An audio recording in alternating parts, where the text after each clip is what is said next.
Mesdames et messieurs, bonjour mes chers collègues. Nous achevons nos auditions du jour en recevant...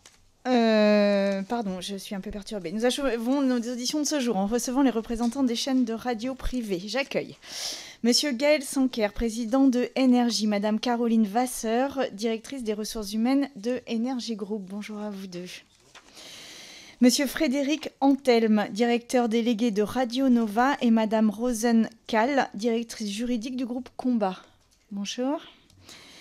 Monsieur Karim Nedjari, directeur général de RMC Sport, et Monsieur Jules Neutre, directeur des ressources humaines de RMC et BFM. Bonjour à vous deux. Monsieur Patrick Roger, directeur général de Sud Radio, et Madame Laetitia Galino, manager RH fiducial en charge des médias. Bonjour. Comme vous le savez, notre commission d'enquête cherche à faire la lumière sur les violences commises contre les mineurs et les majeurs dans le secteur du cinéma, de l'audiovisuel et du spectacle vivant notamment. En radio comme en télévision, les mécaniques pernicieuses sont à l'œuvre qui rendent possible la commission par certains de faits de violence, notamment sexistes et sexuels. Je crois que chacun des participants à cette table ronde a eu une affaire, ou a encore affaire, à des accusations lourdes portées à l'encontre d'incarnations de la chaîne. Il nous importe donc de savoir quels moyens vous mettez en œuvre pour protéger vos salariés, ce qui est une obligation que vous avez en tant qu'employeur, mais aussi pour contribuer de façon plus générale à la lutte contre les violences sexistes et sexuelles via vos antennes, votre programmation et vos relations avec votre partenaire économique, vos partenaires économiques.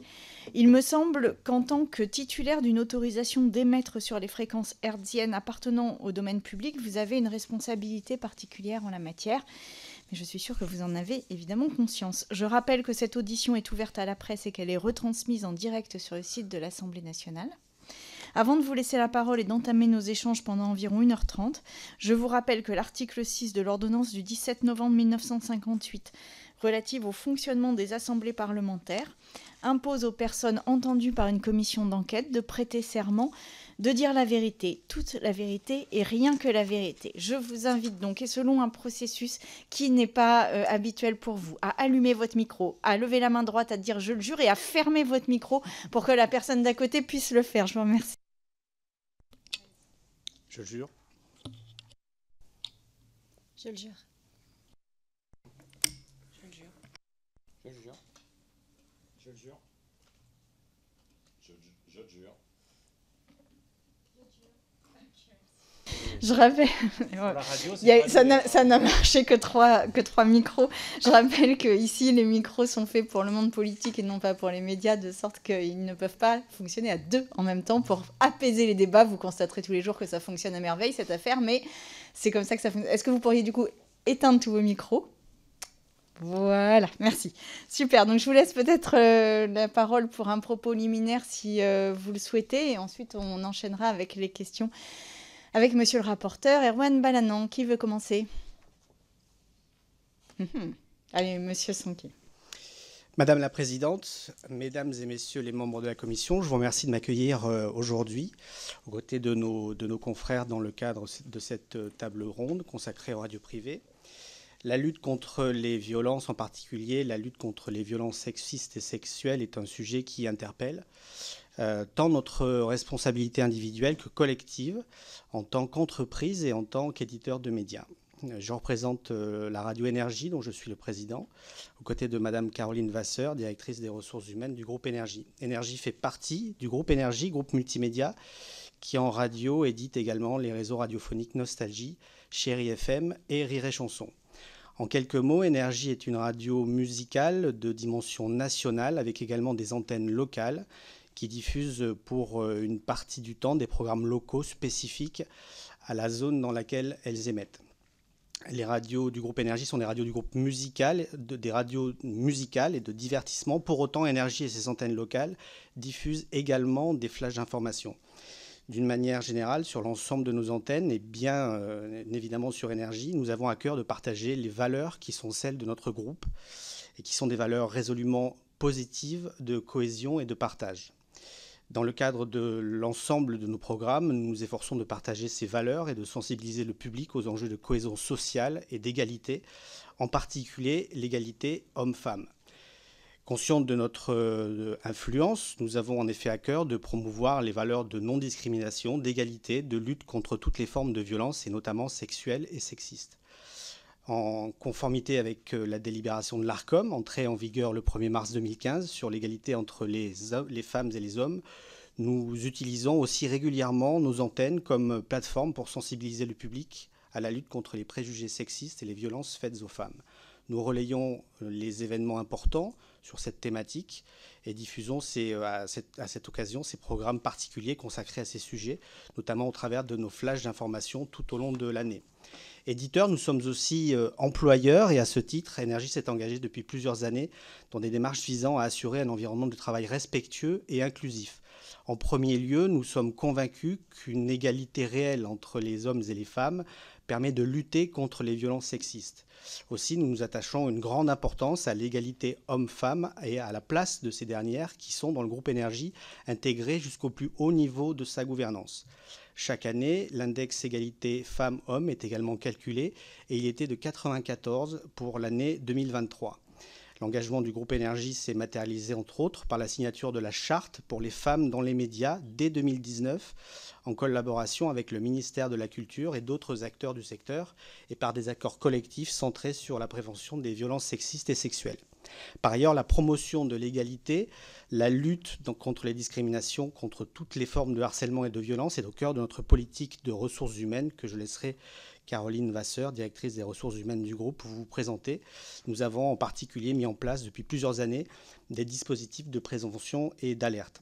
Enfin, tous nos prestataires s'engagent dans le cadre de leur contrat commercial à respecter notre charte éthique au même titre que nos collaborateurs qui se voient remettre cette charte éthique lors de la conclusion de leur contrat de travail. Et nous sommes convaincus qu'une action coordonnée entre les entreprises, les institutions publiques et la société civile est essentielle pour répondre efficacement à cette problématique.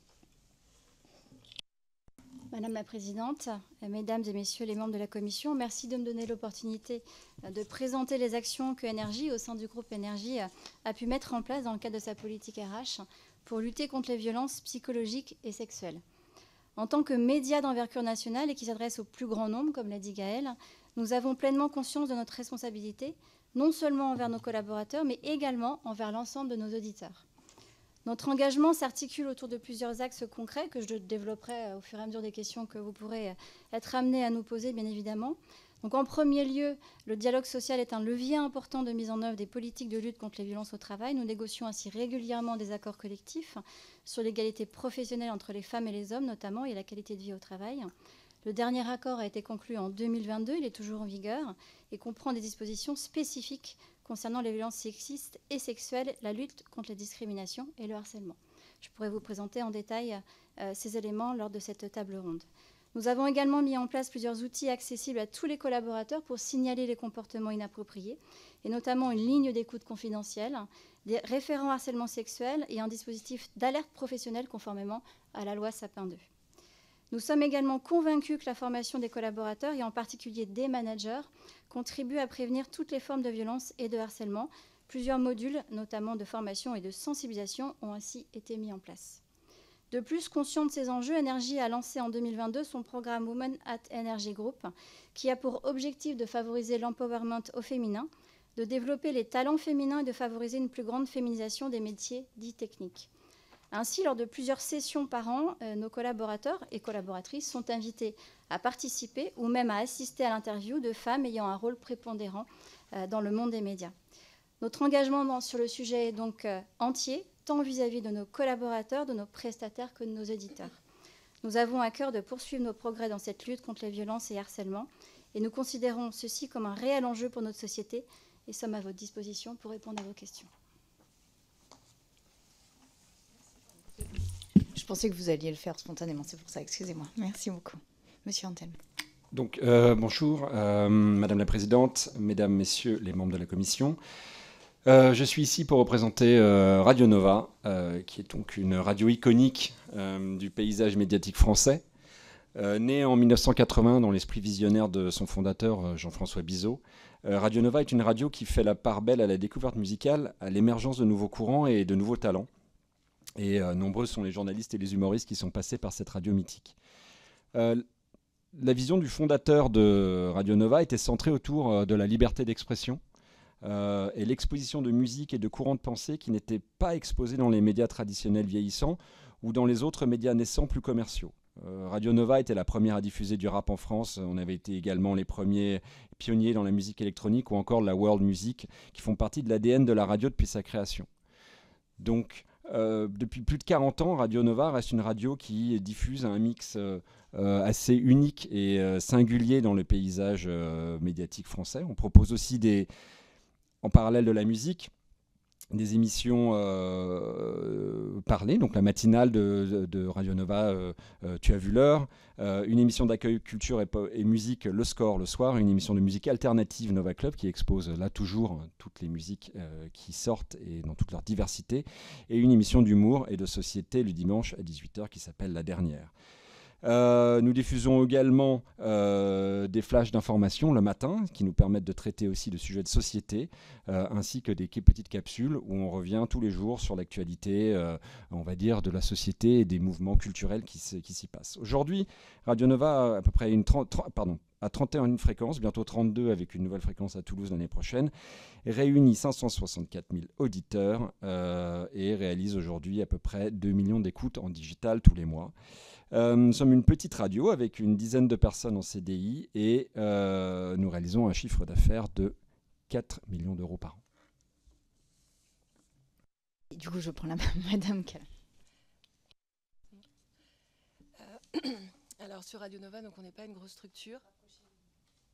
Sur Radio Nova, on n'est pas une grosse structure, mais on a essayé quand même de mettre en place certaines choses. On a la responsable des ressources humaines du groupe qui a suivi une formation spécifique en matière de lutte contre les violences sexistes et sexuelles au travail. Elle est la référente du groupe en la matière. On a aussi fait pas mal d'informations en termes d'affichage pour que les collaborateurs puissent faire remonter l'information. On a élaboré un process à destination des RH et de la direction pour savoir comment réagir si jamais il y a un signalement qui est remonté.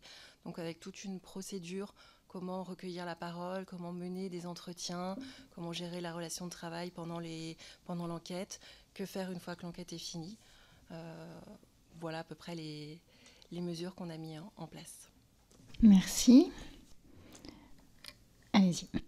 Madame la Présidente, Monsieur le rapporteur, Messieurs et Mesdames les députés, en premier lieu, nous vous remercions pour les travaux indispensables de votre commission sur les violences, notamment sexistes et sexuelles, dans le domaine artistique et médiatique. Créée en 1943, RMC est une radio généraliste centrée sur l'information, le débat et le sport. Elle est une des filiales du groupe CMA-CGM détenu par M. Saadé. Chaque jour, près de 3 millions de Français écoutent RMC. Depuis mon arrivée dans ce groupe en mars 2021, j'ai fait de la question d'égalité entre les femmes et les hommes un de mes fondements, une de mes priorités. Dans le cadre de l'égalité entre les femmes et les hommes, celle-ci doit être respectée et concrétisée par des mesures fortes. Cette question est d'autant plus cruciale dans une radio populaire comme la nôtre qu'elle constitue, j'en suis persuadé, le fondement de toute démarche de prévention et de lutte contre les violences sexistes et sexuelles. La féminisation de l'antenne et de la rédaction est donc au cœur de ma démarche. En 2021, nous avons confié la matinale de RMC et de RMC Story en TNT sur le canal 23 à Apolline de Malherbe qui remplaça Jean-Jacques Bourdin, une des figures historiques et un des fondateurs de RMC. Apolline de Malherbe est la seule femme à animer seule une matinale dans le paysage audiovisuel français. Elle est responsable de la tranche d'information de 6h à 9h, notamment du grand entretien politique codiffusé sur BFM. La même année, j'ai recruté Estelle Denis pour animer la tranche de 12h à 15h pour nourrir les débats de société où la vie quotidienne des Français et des Françaises est centrale. En 2024, j'ai confié à Anaïs Castagna, autre journaliste de talent, la responsabilité des matinales du week-end. Le week-end également, les tranches exposées de l'après-midi sont animées par Flora Moussi ou Marina Lorenzo. Le grand magazine du dimanche soir est lui dirigé par Marion Bartoli dans une émission éponyme, le Bartoli Time. En rédaction en chef de l'information, Marine Machefer a été chargée ces 3 dernières années de prendre la direction éditoriale de la matinale et aujourd'hui elle prend la direction éditoriale des chaînes de BFM Région. Elle va être remplacée par Aurélia Manoli du lundi au vendredi et par Margot Bourdin le week-end. Dans mon esprit, il est important que les postes de la hiérarchie soient sur la même ligne d'égalité femmes-hommes, même s'il me reste beaucoup de chemin à parcourir. Mais il est aussi essentiel que la jeune génération féminine puisse accéder aux rédactions. Conscient des enjeux spécifiques dans le domaine du sport, RMC a été un des premiers médias à signer en 2023 la charte pour l'égalité femmes-hommes dans les rédactions sportives, un secteur où la parité reste un vrai défi. Dans notre groupe, nous avons adopté une démarche et une approche volontariste en réservant la bourse RMC exclusivement aux étudiantes, en créant un comité de suivi et en instaurant la parité dans nos recrutements. Après un an, ce plan commence à porter ses fruits, mais cette action s'inscrit dans le temps long, tant les freins sont nombreux. Notre engagement ne peut pas s'arrêter là. Face aux violences sexistes et sexuelles, en tant qu'employeur, il nous incombe de garantir un environnement de travail respectueux et sûr. En tant que médias, nous avons également, je le crois, un devoir d'influencer positivement le débat public et de mettre en lumière cette problématique majeure et d'en faire un véritable sujet de société. Pour cela, nous adoptons une approche globale à 360 degrés. Concernant l'éditorial, RMC traite régulièrement la question des violences sexistes et sexuelles à l'antenne dans le but de sensibiliser tous ses auditeurs. La station s'appuie souvent sur l'actualité pour aborder ces thèmes lors des événements tels que la Journée internationale de la lutte contre les violences faites aux femmes ou la Journée internationale des droits de la femme le 8 mars, mais aussi à travers des faits marquants. Par exemple, Marion Dubreuil, notre reporter spécialisée dans les affaires police-justice et dessinatrice judiciaire, a couvert de bout en bout le procès des viols de Mazan. Grâce à ses récits sur notre radio et ses illustrations sur nos réseaux sociaux, Marion Dubreuil a offert une approche pertinente de cette affaire qui a touché les Français et le monde entier. RMC invite également des experts sur son antenne, comme Élise Goldfarb, militante féministe participant à l'émission d'Estelle Midi, afin d'approfondir ces questions et de nourrir les réflexions. Emmanuelle Dancourt, présidente de MeToo Média, est aussi une des chroniqueuses régulières d'Estelle Midi. Concernant les intervenants à l'antenne, en tant que directeur général d'un média de grande écoute, je veille à ce que toutes les personnes intervenant à l'antenne respectent strictement les lois de la République. La liberté d'opinion n'autorise pas tout. Vous m'interrogez également sur la manière dont nous réagissons lorsqu'une personne travaillant en RMC est mise en cause dans une affaire de violence sexiste et sexuelle. Il est important de distinguer deux situations, les propos condamnables à l'antenne et les paroles et agissements répréhensibles tenus en dehors. Depuis mon arrivée à la tête des RMC, aidé par l'action déterminée de Jules Neutre à mes côtés, qui est directeur des ressources humaines, nous avons mis en place une politique de tolérance zéro. Nous n'hésitons pas à prendre des mesures fortes et adaptées. Pour ce qui est des propos tenus à l'antenne, nous agissons rapidement. Des situations aboutissent à des rappels à l'ordre, voire à des suppressions temporaires d'antenne. Ces suspensions peuvent même devenir définitives. Concernant ces agissements, nous ne pourrons pas ignorer que le contexte médiatique et social qui entoure ces affaires, mais nous ne pourrons pas nous substituer à la justice. C'est pourquoi nous avons instauré des procédures claires et protectrices. Chaque situation est examinée avec la plus grande attention, au cas par cas, en tenant compte des droits à la victime, de ceux de la personne mise en cause, mais aussi de la préservation de notre antenne et de nos auditeurs. Je tiens à souligner qu'il n'existe pas de règle générale en la matière. Chaque affaire requiert une analyse impartiale et une décision de prise de conscience et responsabilité. Notre engagement est toujours d'agir avec rigueur et équité. Concernant la responsabilité de l'employeur, je vais vous laisser maintenant la parole à Jules, qui va nous détailler les différentes procédures que nous avons mises en place en interne. Merci, Monsieur Neutre, pour 5 minutes, pas plus. Oui. Madame la Présidente, Monsieur le rapporteur, Mesdames et Messieurs les députés. En tant qu'employeur, notre obligation première est de prendre les mesures nécessaires pour protéger et assurer la santé physique et mentale des travailleurs. Le Code du travail dispose également que nous devons prendre toutes les dispositions nécessaires afin de prévenir les faits de harcèlement sexuel, d'y mettre un terme et de les sanctionner. Chez RMC et BFM, notre règlement intérieur intègre donc des dispositions claires sur ces sujets et nous avons récemment renouvelé un accord sur l'égalité professionnelle, renforçant nos engagements. Ce nouvel accord va au-delà des exigences légales. Plus de référents harcèlement, des formations spécifiques pour nos managers, des actions de sensibilisation destinées à notre personnel et un soutien renforcé pour les victimes, y compris lorsque l'un ou l'une de nos salariés est victime, à titre personnel, de violences conjugales. Nous sommes également signataires de la charte pour les femmes dans les médias relative au harcèlement sexuel et aux agissements sexistes, et le groupe est membre du collectif Stop au sexisme ordinaire, qui constitue la première initiative inter-entreprise ayant pour objectif de lutter contre le sexisme dit ordinaire au travail. Notre action ne se limite pas à ces obligations et pourrait se résumer en 3 mots: prévenir, agir et accompagner. D'abord, prévenir, en misant sur l'information et la sensibilisation. Cela inclut des formations spécifiques pour nos salariés et nos managers, la mise à disposition de ressources accessibles à tous, ainsi que des campagnes de prévention en interne, comme celle qui s'est déroulée à l'automne-hiver 2023 contre le sexisme et le harcèlement, comprenant des conférences, des e-learning ou encore une grande campagne d'affichage sur l'ensemble de notre campus. Agir ensuite. Lorsque des cas surviennent, nous avons mis en place des dispositifs clairs et efficaces.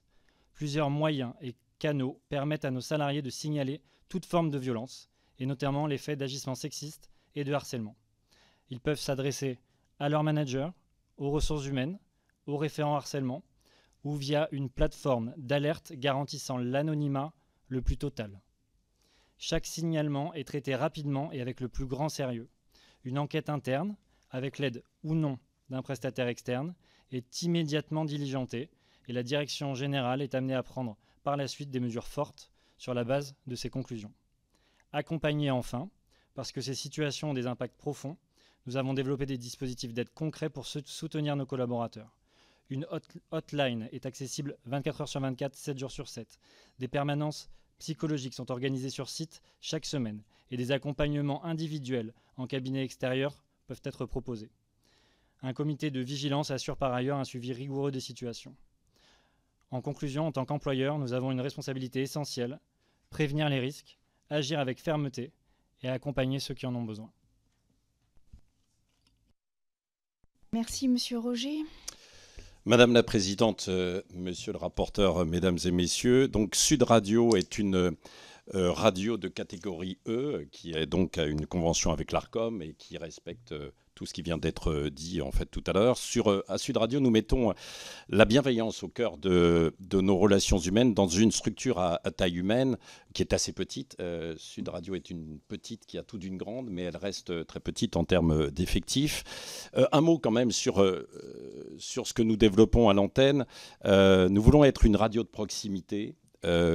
Parlant directement au territoire pour éviter toute rupture justement entre les décideurs et l'échelon central et les citoyens sur le terrain. C'est pour ça que nous nous considérons comme la radio du dernier kilomètre aujourd'hui, qui est assez essentiel, avec ce slogan du parlons vrai qui se décline sous différentes formes, notamment autour des questions d'engagement liées aux violences sexuelles et puis d'une façon générale, plus générale en fait, à l'ensemble de la bienveillance dans les entreprises. C'est la raison pour laquelle depuis quelques années déjà, nous avons beaucoup d'émissions et d'interventions sur ce thème. Sur les violences plus précisément, nous avons la force de l'engagement avec Muriel Réus, qui a une émission hebdomadaire chaque week-end, qui est la cofondatrice de MeToo Média et présidente de l'association Femmes Avec. Nous avons Regard de Femmes avec Michel Vianès, également chaque week-end, et qui intervient à la demande également, ainsi que beaucoup d'autres émissions portées par des femmes. Moi, j'ai beaucoup insisté en arrivant sur cette antenne pour qu'on ait une mixité à la fois hommes-femmes, mais mixité également dans les générations. C'est pour ça que des personnes très jeunes côtoient des personnes un peu plus âgées. Et je pense que de cette alchimie naît en fait une relation assez saine au sein de cette radio. Donc on a Destin de femmes avec Judith Belair qui justement s'intéresse beaucoup à des parcours en fait de femmes qui ont lutté à la fois contre le sexisme, les violences sexuelles et l'ensemble en fait des problématiques. On a développé toutes ces émissions. En termes d'organisation, je le disais, donc la bienveillance. Alors pour cela, on a privilégié un dialogue direct et convivial avec les collaborateurs entre eux et avec la direction. Nous sommes en circuit court directement. Une communication transversale, horizontale, avec l'idée d'un sens de l'écoute. Une référente également qui est là en permanence avec les équipes et avec la direction.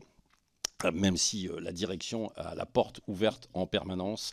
Moi, tout au long de ma carrière, j'ai défendu en fait cette idée qu'il devait y avoir un dialogue direct avec l'ensemble des collaborateurs et ne pas avoir trop de silos si on voulait avoir des informations qui remontent. Nous avons une ambiance de travail assez équilibrée et transparente. Et à ce sujet, et pour aller en fait dans ce sens, nous avons déménagé il y a maintenant 1 an. Et le souhait, lors de l'aménagement dans les nouveaux locaux, c'était de favoriser cette communication horizontale. C'est-à-dire qu'il y a une répartition équilibrée entre les pôles centraux, que sont en fait les studios, et l'ensemble en fait des équipes, avec des espaces semi-fermés, semi-ouverts, en permanence des bureaux. On connaît tous évidemment les open space, mais là il y a quelques bureaux qui sont un petit peu plus discrets et tranquilles, mais qui doivent rester en fait quand même visibles de tous. Et on a beaucoup insisté, parce que je pense que c'est assez essentiel pour que personne ne se sente à un moment donné isolé au sein en fait d'une entreprise, d'un média. On y a beaucoup travaillé, ça a été une priorité. Il a fallu refaire, je le dis, mais pour l'anecdote, redessiner les plans aux architectes qui n'avaient pas compris, qui voulaient mettre les choses d'un côté. Et je leur ai dit, avec la référente RH, j'ai dit non. On va revoir en fait les choses. Aujourd'hui, dans les entreprises, les choses ont changé. Il y a 30 ans, 40 ans, peut-être que l'on pouvait dessiner en fait des entreprises de cette manière. Mais aujourd'hui, ça participe, je pense, de cette communication et des relations humaines au sein en fait des entreprises. Voilà, la partie RH avec Laetitia. Merci. Vous voulez ajouter quelque chose, madame Et alors, il faut que vous éteigniez votre micro, monsieur Roger, pour la laisser. Pour la laisser à votre... Madame la Présidente, Monsieur le rapporteur, Mesdames et Messieurs, moi je peux ajouter que j'interviens auprès et j'accompagne Sud Radio sur une mission RH. Je suis rattachée à la holding fiduciale, puisque Sud Radio fait partie du groupe fiducial. Et dans ma mission, en fait, j'ai un travail à la fois qui est de mettre en place tous les outils en termes de législation, information, prévention, référente en cas de harcèlement, et aussi une mission de management RH de proximité avec ma collègue qui est ici présente, puisque c'est ce que nous favorisons dans le dialogue avec les collaborateurs par rapport à cette radio qui est une petite radio, comme l'a dit Patrick Roger, parmi les grandes, et qui favorise une culture collaborative, horizontale, avec un dialogue permanent.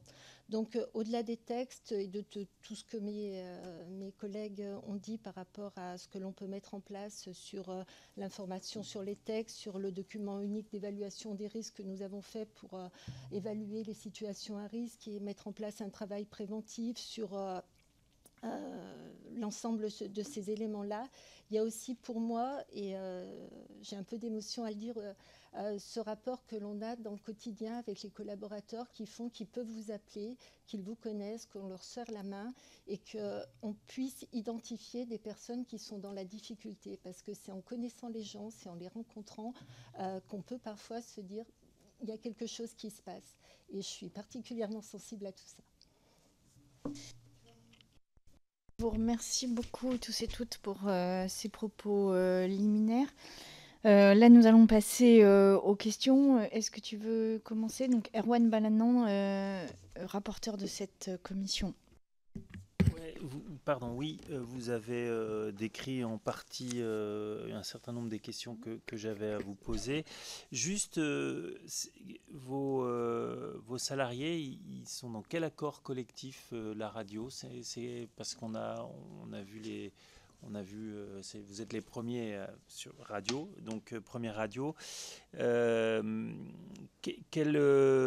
Comment fonctionne votre secteur d'activité radio par radio? Est-ce que vous avez beaucoup d'accords de coproduction ou de production extérieure? C'est-à-dire, est-ce que vous produisez essentiellement tout en interne, comme le fait par exemple Radio France, ou est-ce que vous avez des productions extérieures qui travaillent avec vous? C'est une première question, parce que c'est pas le même rapport tout à fait de subordination et de responsabilité. Qui souhaite répondre? Ah bah non, il faut lever la main. Alors, monsieur Nedjari, ok.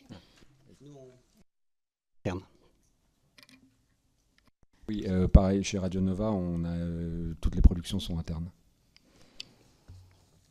Dans le groupe Énergie, nous avons à la fois des salariés et aussi nous faisons appel très régulièrement à des productions externes, à des prestataires externes qui viennent produire leurs émissions dans nos locaux. Okay. Monsieur Roger? Et nous, à Sud Radio, c'est plutôt l'inverse, c'est-à-dire que ce sont beaucoup de collaborateurs externes et beaucoup de productions avec des prestataires extérieurs. Et par ailleurs, il y a la convention collective avec les journalistes et la convention collective de la radiodiffusion. En fait, nous sommes signataires.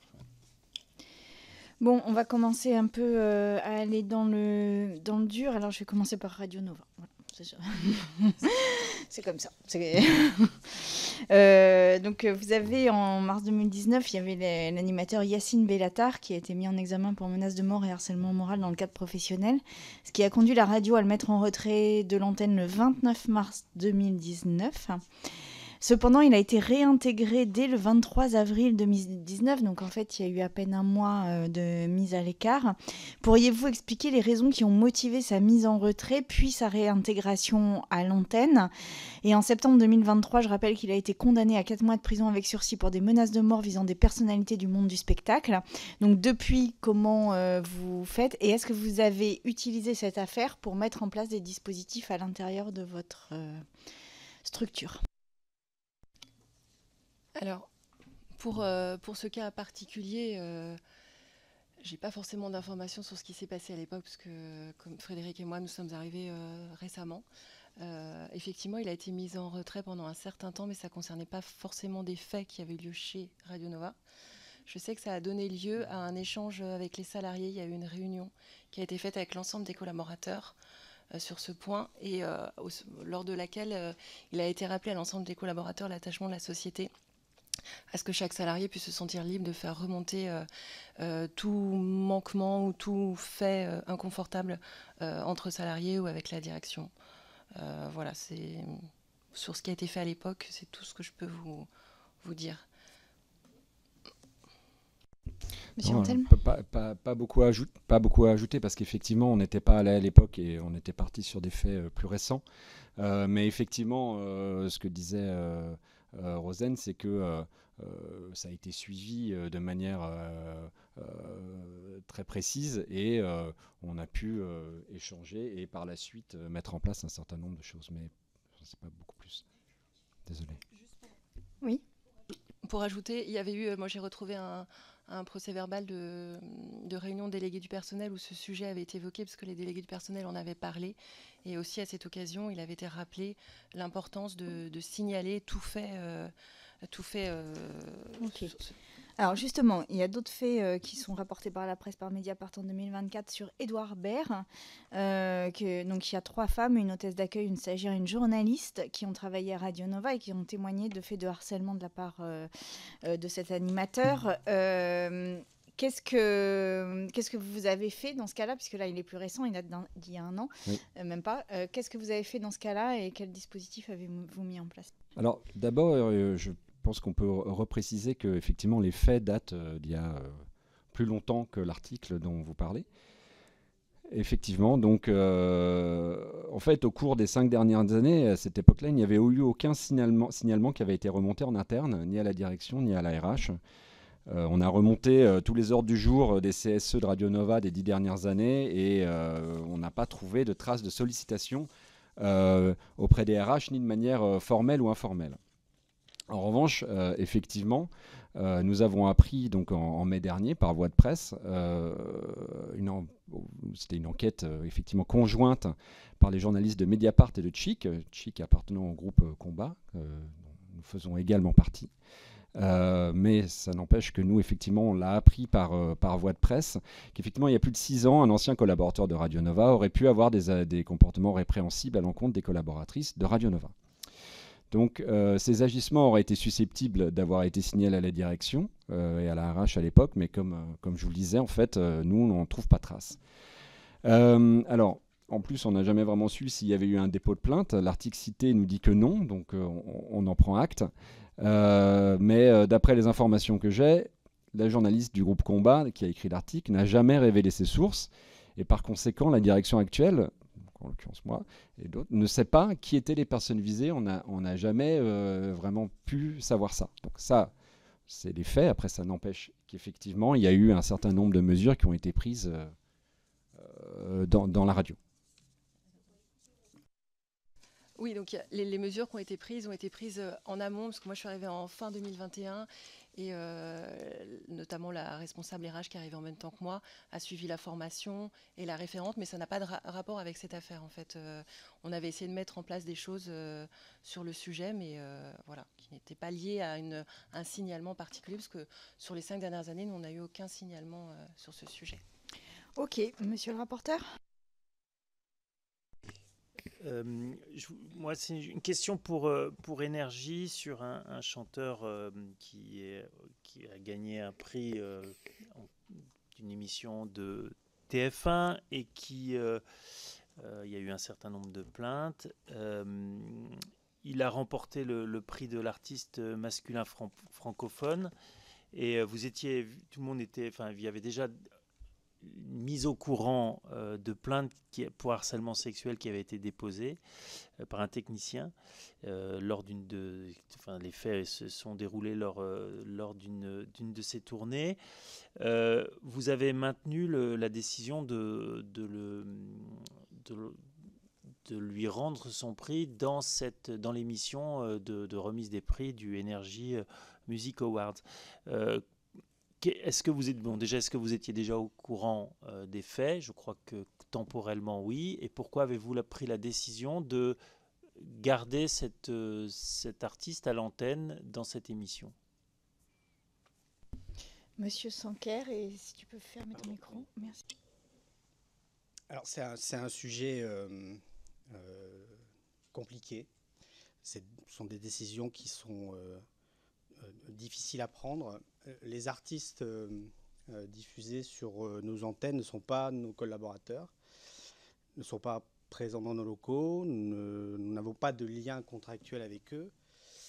Lorsque c'est le contenu d'une œuvre qui pose problème, notamment lorsqu'il contient des propos sexistes ou incitant la violence ou contrevenant à la loi d'une manière ou d'une autre, nous nous référons à la législation et les artistes sont mis à l'écart. En revanche, si le problème n'est pas lié à l'œuvre mais à la personne même de l'artiste qui fait l'objet de plaintes pour des faits commis en dehors de tout lien avec Énergie, il est compliqué pour nous de prendre des décisions hâtives sur la base uniquement d'articles de presse. Et pour le sujet auquel vous faites référence, effectivement, il y a eu un article dans la presse 2 jours avant la cérémonie. Il n'empêche que nous sommes attentifs dans ces cas-là à l'évolution de la situation.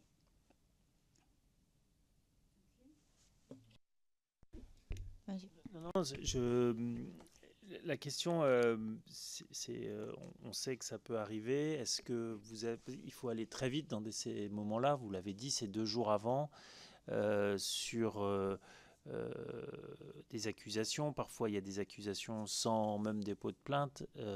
Est-ce que vous imaginez un protocole et est-ce que vous imaginez quelque chose qui serait d'une décision groupée, collective, que vous pourriez avoir l'ensemble des acteurs, de vous dire quand on a un doute, on ne va pas mettre en visibilité quelqu'un sur lequel il y a un doute. Ça ne veut pas dire qu'on l'accuse, ça ne veut pas dire qu'on lui empêche de faire son métier. Vous vous dites tous et toutes collectivement, sur ce type de cas, on décide de ne pas le mettre à l'antenne, de ne pas le programmer ou de le déprogrammer. C'est pas facile, hein. Nous, c'est des questions qu'on se pose, mais est-ce que vous avez déjà eu cette réflexion d'une sorte de protocole commun entre les différentes radios ou télé, enfin différents médias? En l'occurrence, non, puisque c'était la première fois que ce cas se présentait. Et j'aurais tendance à dire qu'on s'en remet aux décisions de justice. Et qu'en l'occurrence, là, il n'y avait aucune décision de justice pour le cas dont on parle aujourd'hui.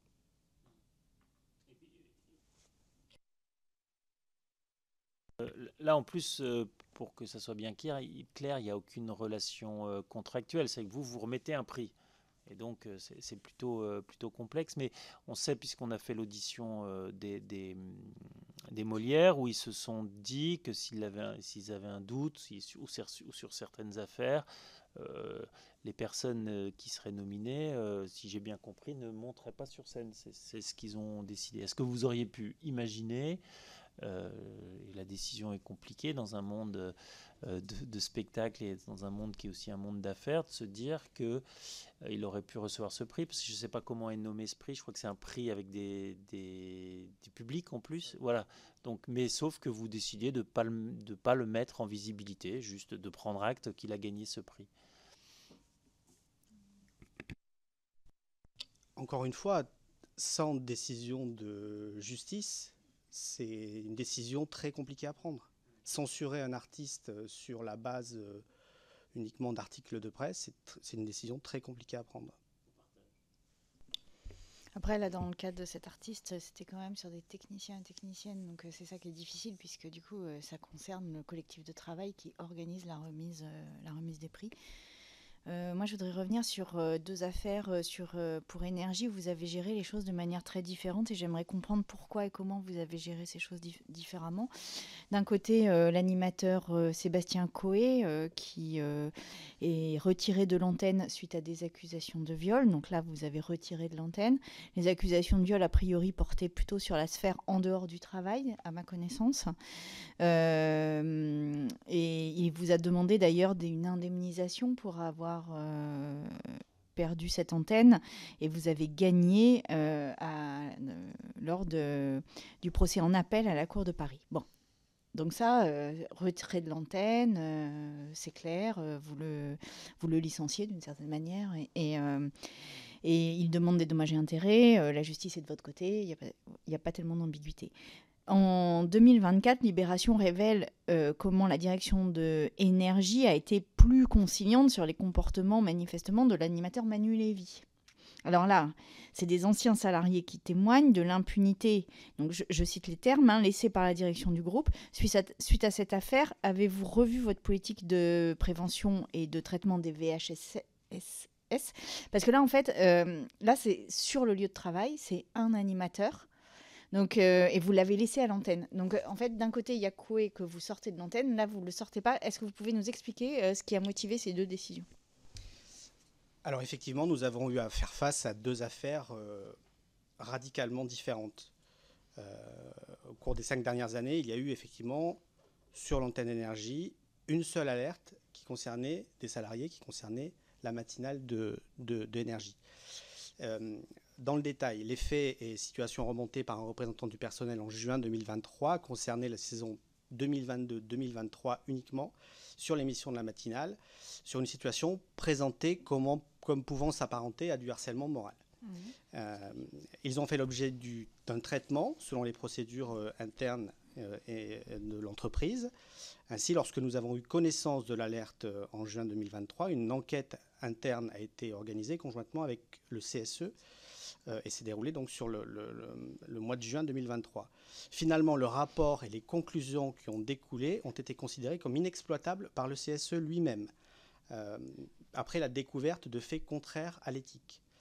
Un audit indépendant a alors été diligenté à la suite d'un CSE le 9 janvier 2024 sur une décision commune entre la direction et le CSE. Cet audit dédié à l'environnement de travail au sein de la matinale, respectueux des règles éthiques et du principe de contradiction, a été mis en place en juin 2024.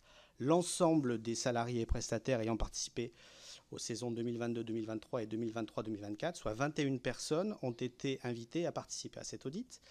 À la lecture de l'audit et des témoignages recueillis pendant cette nouvelle enquête, la direction a considéré qu'il n'y avait pas eu de situation de harcèlement moral.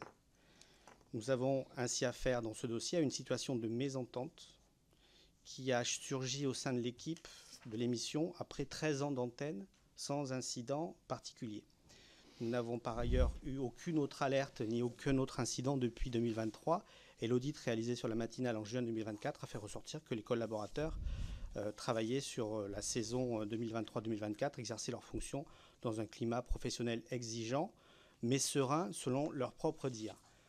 Les actions suivantes ont été menées. Un rappel a été fait à l'ensemble des prestataires travaillant sur la matinale sur le respect des règles relatives à l'éthique. Une formation prévenir le harcèlement moral et sexuel et les agissements sexistes a été organisée pour l'ensemble de l'équipe de la matinale à l'automne 2023 et dans le cadre d'une réunion de rentrée en août 2023 en présence d'un élu, de la DRH et de la direction des antennes. Un rappel a été fait sur l'organisation et la préparation de l'émission et sur le droit notamment à la déconnexion. Entre-temps, les salariés auteurs de signalements effectués ont saisi la justice sur la base de la première enquête et ont quitté l'entreprise, soit parce que leur contrat prenait fin, soit parce qu'ils ont souhaité une rupture conventionnelle. Et les instances judiciaires sont d'ailleurs toujours en cours. S'agissant de Coé, c'est une histoire très, très différente. Nous avons été confrontés en novembre 2023 à la révélation de plaintes pénales concernant des faits allégués de violences sexuelles à l'encontre de l'animateur Sébastien Coé, qui produisait et animait pour Énergie une émission de divertissement diffusée en direct l'après-midi. Dès le mois de novembre 2023, une décision de suspension temporaire de l'émission de Coé a été prise d'un commun accord.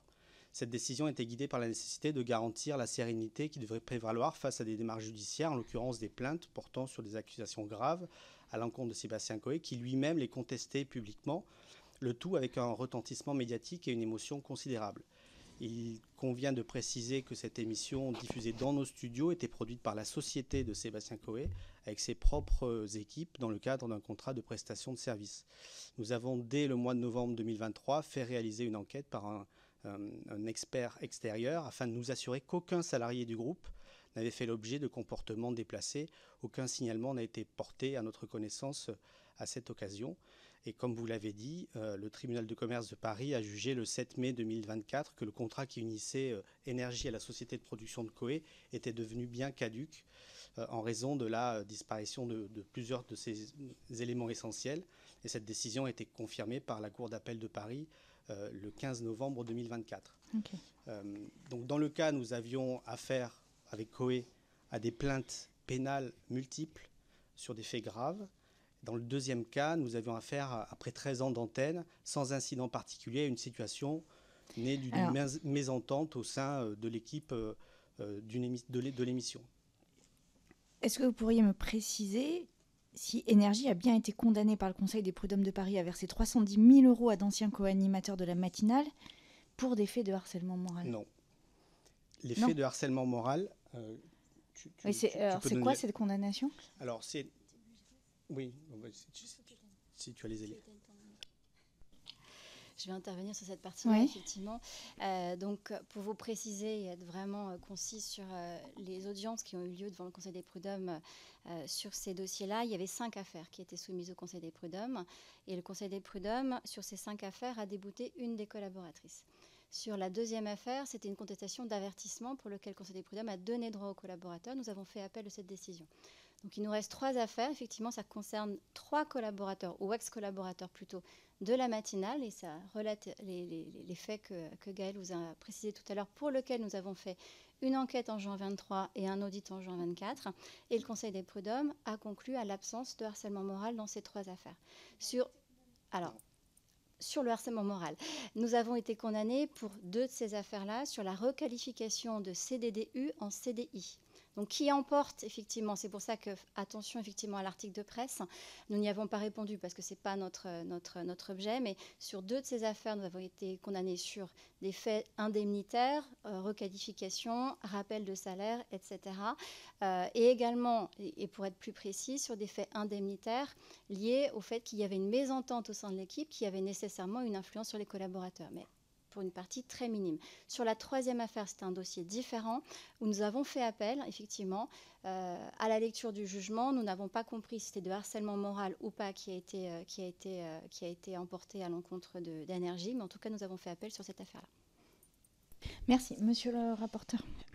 C'est une question générale pour chacun d'entre vous. Vous avez des animateurs qui peuvent avoir un statut... on peut dire le mot de star, qui ont un statut de notoriété, qui ont un statut qui permet ou qui ne permettent pas d'être des rôles modèles pour les gens qui écoutent, pour la société. Est-ce que vous avez une réflexion et des accords contractuels avec eux, c'est-à-dire sur les contrats qui vous lient à eux, sur évidemment les faits qui peuvent se passer à l'intérieur de l'entreprise, mais sur des faits qui pourraient être extra-professionnels? Et est-ce qu'ils ont dans leur contrat des clauses qui sont des clauses qu'on pourrait parler éthiques, voire morales, même si je préfère le terme d'éthique, qui vous lie, des clauses qui seraient nouvelles, qui vous lient à eux par rapport à l'expérience collective que vous avez eue sur des personnes qui, une fois devenues stars, peuvent parfois se permettre des choses qui ne sont pas qui sont même pénalement répréhensibles, et surtout qui peuvent avoir des impacts très forts sur la notoriété et sur vos marques. Donc, est-ce que vous avez une réflexion sur les contrats et quelles sont les possibilités d'ailleurs aussi contractuelles que vous avez comme quelles sont les marges de manœuvre contractuelles sur ces clauses? Alors, s'agissant d'énergie, les contrats conclus par Énergie avec l'ensemble de ses partenaires et prestataires renvoient à la charte d'éthique de Énergie Group et en exigent le respect. Les contrats d'antenne comportent également l'obligation pour l'animateur et son équipe de respecter la réglementation en vigueur, en particulier de veiller au respect de la dignité humaine, l'égalité entre les hommes et les femmes, la protection de l'enfance, de l'adolescence, etc. À s'interdire tout propos injurieux, diffamatoire, raciste, sexiste, homophobe, choquant, conformément aux obligations légales de Énergie et aux conventions passées avec l'ARCOM. Ça, c'est dans le cadre professionnel. Mais est-ce que vous avez la possibilité juridique, sans que ce soit des clauses léonines, de l'élargir à la sphère extra-professionnelle? C'est-à-dire, vous voyez, quand vous êtes une personne publique, vous avez une vie professionnelle, mais vous avez une vie extra-professionnelle qui peut emporter des conséquences sur votre vie, sur la vie et sur un collectif ou pour un groupe. Et est-ce que vous avez la possibilité aujourd'hui juridiquement de mettre des clauses qui, par exemple, permettraient à ces personnes d'être licenciées pour faute grave sur des propos qui ne sont pas dans le cadre professionnel? Est-ce qu'en réalité, vous pouvez vous protéger des turpitudes de certaines de vos stars? Voilà, la question, elle est assez simple. D'ailleurs, est-ce que ce serait complètement légal? Est-ce que le législateur l'a prévu? C'est aussi une question que je pose parce que tout d'un coup, j'ai une interrogation sur ce sujet. Alors effectivement, vous avez répondu dans votre question, en fait, finalement. Nous avons mis en place effectivement des clauses éthiques, mais qui sont liées au contrat effectivement de prestation. Est-ce que le prestataire, ou star comme vous l'avez nommé tout à l'heure, peut fournir comme prestation pour notre société? Aller au-delà de ça, c'est compliqué juridiquement. Ce que nous avons également fait, c'est dans ces contrats, nous rappelons nos règlements intérieurs, etc. Mais on peut difficilement aller au-delà de ce qui se passe au sein de l'antenne et au sein de la relation professionnelle que nous avons. Je pense que de toute façon, même si on le mettait, je vais un petit peu au-delà, je ne suis absolument pas sûre qu'on puisse s'en prévaloir, en fait. C'est ça. Je pose la question parce qu'on sait qu'on ne peut pas assurer le risque pénal. Enfin, vous ne pouvez pas assurer ce risque. Et donc, il n'y a pas de possibilité d'assurance. Mais pour vous, avoir un animateur vedette qui fait un crime ou un délit hors de la vie professionnelle, ça peut avoir des conséquences. Des conséquences sur ne serait-ce que la notoriété d'une émission. Une émission, elle peut disparaître parce que l'animateur a fauté. Donc, est-ce que c'est une réflexion que vous avez, c'est-à-dire de vous dire comment on protège ça et comment on protège aussi le collectif? Parce que là, je parle évidemment des aspects financiers, mais ça peut avoir des conséquences terribles aussi pour des équipes, de savoir que, par exemple, ils ont travaillé avec quelqu'un, je cite un exemple qui n'existe pas, hein, j'invente quelqu'un qui a violé sa compagne et sa maîtresse, et donc ça peut avoir des conséquences pour une équipe aussi au niveau professionnel. Et comme vous avez des obligations de protection de vos salariés, comment vous gérez cette question? Parce qu'on est dans des domaines particuliers, c'est ça qu'on essaye de voir, c'est que parfois vous avez des stars qui ont des statuts ou qui prennent des pouvoirs, qui prennent le pouvoir qui sont supérieurs au pouvoir que simple de la vie de tous les jours, c'est-à-dire du fait de leur starification, ils s'arrogent un pouvoir qu'ils n'ont pas parfois. Starification. Qui a des stars chez lui? Tous, hein. Qui souhaite répondre? Monsieur Roger. Non, mais c'est assez difficile parce qu'évidemment, vous l'avez très bien dit, c'est lié en fait à l'ensemble du droit du travail. Néanmoins, il y a une vraie réflexion depuis des années en fait de l'ensemble en fait des médias qui est associée un peu à ce qu'on appelle les troubles associés en fait et l'image.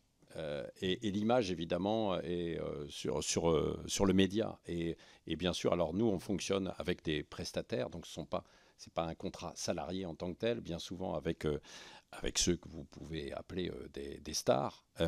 Et dans ces conditions, on peut y ajouter évidemment quelques clauses, quoi, en termes en fait d'image, d'impact par rapport aux médias. Mais c'est extrêmement délicat par rapport au droit du travail. Donc en fait, c'est un contrat de prestataire que vous avez. Oui. C'est pas des vacations qui. Non. D'accord. En tout cas, concernant des personnalités, quoi. D'accord. Ouais, des personnalités. Ça peut être des salariés aussi parfois. Alors ça peut être des salariés, bien sûr, bien sûr. Non mais oui, bien sûr. Non mais nous, c'est pas notre organisation.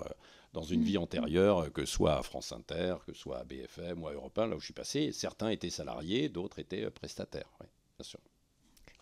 Qui souhaite répondre? Oui, Madame Cal. Nous, dans nos contrats, on a beaucoup de contrats de CDDU en fait avec nos animateurs. C'est compliqué vis-à-vis du droit du travail de mettre une clause. On pourrait la mettre pour faire peur ou pour alerter, mais après, juridiquement, devant un tribunal, je pense qu'elle ne s'appliquerait pas. Donc, ça serait difficile de justifier un licenciement sur ce point-là, en fait. L'ensemble du contrat. Moi, j'ai une question parce que dans plusieurs affaires, il est apparu que c'est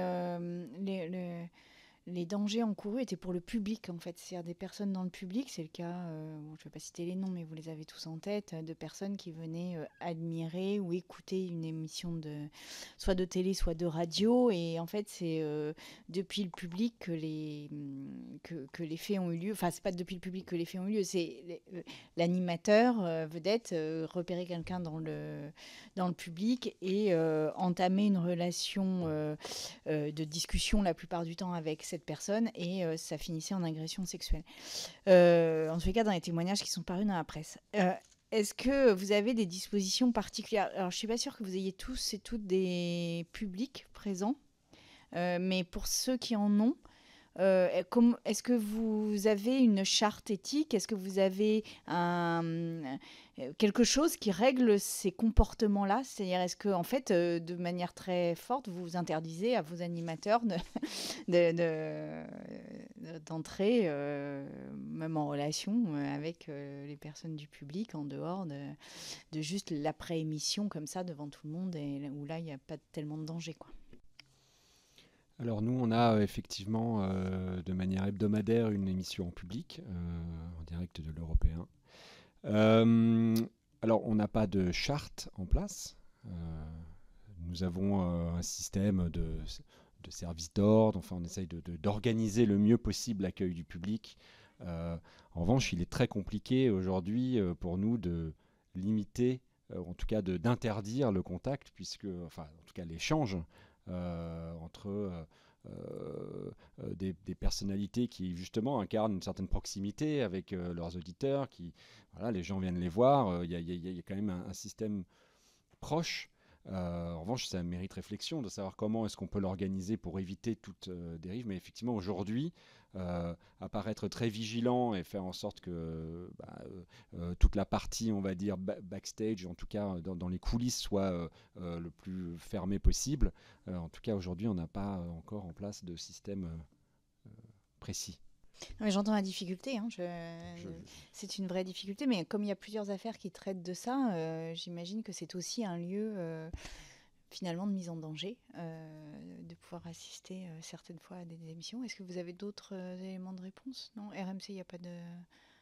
Non, on n'a pas d'émission publique, madame. Oui, c'est ça. Et Énergie, vous en avez? Plus maintenant. Non.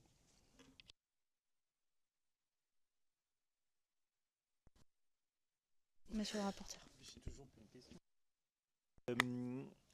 Aujourd'hui, sur le cadre du droit du travail, est-ce que vous auriez des réflexions à apporter sur les protections sur le cadre légal, en réalité, le droit positif du Code du travail? Est-ce que vous voyez pour vos secteurs des choses qui pourraient être améliorées?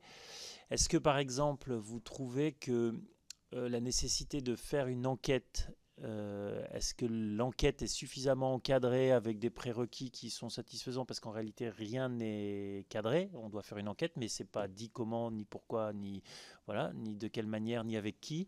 Est-ce que sur ces sujets-là, vous pensez que ça pourrait être amélioré?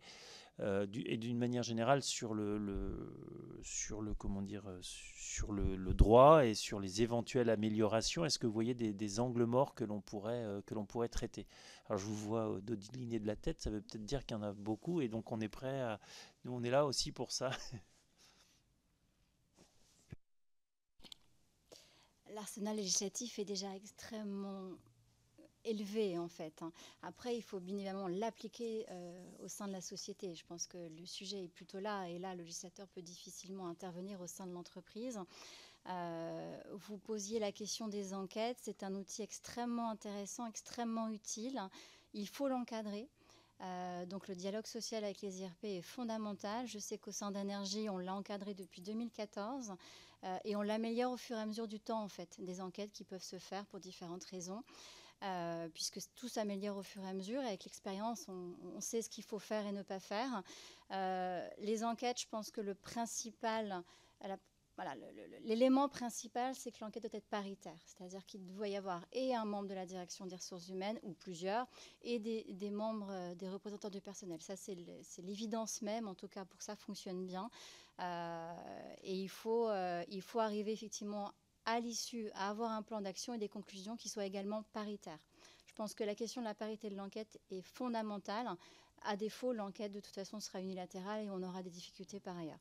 Donc l'enquête est vraiment très bien. Effectivement, elle n'est pas extrêmement encadrée par la loi, mais dans les entreprises, voilà, je pense qu'avec un dialogue social fourni, ça suffit largement à pouvoir faire avancer les choses et on le fait avancer au fur et à mesure. Je pense que c'est suffisamment étoffé en tout cas.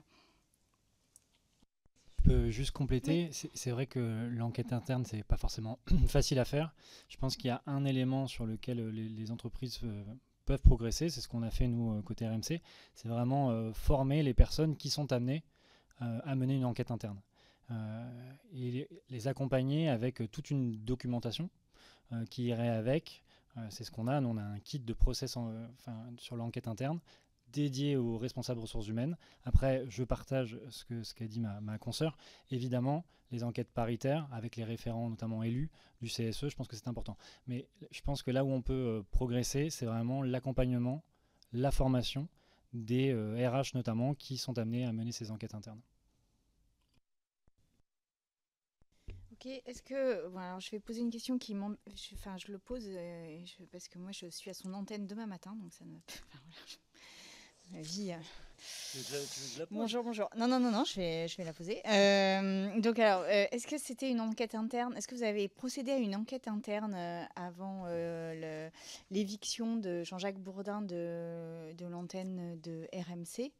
Et même question en fait pour Sud Radio en miroir, puisque du coup vous l'avez recruté. Pour répondre pour RMC, oui en effet, on a lancé immédiatement une enquête interne. Au vu du caractère très médiatique, on a décidé de la confier à un prestataire externe qui a mené l'enquête interne de A à Z. Donc ce n'est pas nos collaborateurs, nos RH qui ont mené l'enquête, mais un prestataire complètement extérieur. Alors pour répondre à votre question, Madame la Présidente, je pense que c'est sur l'engagement ensuite de Jean-Jacques Bourdin. Les discussions n'ont eu lieu que lorsque les conclusions de la justice ont été effectivement rendues. Et moi, j'ai voulu voir les conclusions du procureur. J'ai vu les conclusions du procureur. J'ai demandé également certaines informations parce que je savais qu'il y avait une enquête en interne qui avait été menée. Et puis, je connaissais en fait un certain nombre de collaboratrices et collaborateurs. Et ensuite, nous avons passé quand même, vous parliez en fait tout à l'heure de clauses. On a passé un pacte. D'une part, avant le recrutement et la décision, après des discussions, et donc cette décision rendue, il y a eu une discussion en interne, RH, avec les collaboratrices directes également, pour en parler avant. Et puis ensuite, il y a eu un pacte que nous avons passé. S'il y avait des faits ou une suspicion avérée en interne ou en externe, la collaboration s'arrêterait en fait immédiatement. Et il y a eu un travail qui a été mené en fait d'échange en permanence pour vérifier qu'il n'y avait pas de problème. Et donc ça a nécessité en fait quand même une réflexion et ensuite à la fois également dans l'engagement et puis le travail avec les échanges avec les collaborateurs, collaboratrices. Oui.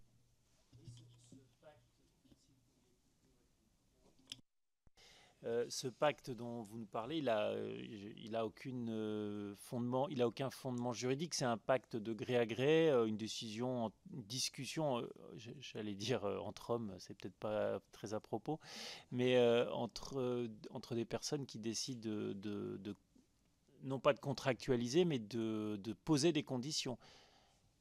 Pourquoi je pose la question juste finie? Parce que si c'est sur des bases légales, ça nous intéresse de voir comment vous avez pu... C'est ce que je vous disais en fait tout à l'heure, comme nous procédons avec ce statut de prestataire, il est évident que c'est plus simple qu'avec un statut de salarié. Et là, il peut y avoir une rupture et nous pouvons mettre effectivement un certain nombre de conditions et de clauses, quoi. Et c'était un choix de votre part en raison de cela? C'était un choix de votre part en raison de cela, ou c'est tout le temps, ou c'est un peu tout le temps comme ça? Globalement, en fait, c'est comme ça et de plus en plus répandu. Oui, bien sûr. Ok, est-ce qu'il y aurait quelque chose qu'on n'a pas abordé et que vous voudriez aborder ici? Je vous propose du coup qu'on en arrête là l'audition. Merci beaucoup pour cette audition. Je rappelle que s'il y a des choses qui vous reviennent ou qu'on n'aurait pas abordées et qui vous semblent importantes, ou des événements même qui arrivent entre maintenant et la fin de cette commission d'enquête, eh bien, vous pouvez nous faire parvenir des documents écrits ou vos remarques par écrit. On en tiendra compte, Et si nous avons des questions complémentaires, eh bien, nous permettrons peut-être de vous réinviter ici à venir parler. Si nous avons des compléments, nous pouvons aussi vous demander par écrit, vous envoyer des questionnaires complémentaires par écrit. La commission d'enquête se termine en avril et donc le rapport sera publié en avril. Il y aura sans doute une présentation du rapport devant les personnes qui ont été interrogées dans le cadre de cette commission d'enquête. C'est en général dans les usages. Donc voilà, il est possible que vous soyez réinvités pour entendre ce que nous avons conclu de l'ensemble des auditions auxquelles nous avons procédé, en vous remerciant chaleureusement et en vous souhaitant une bonne fin de journée et à demain sur l'antenne Sud Radio.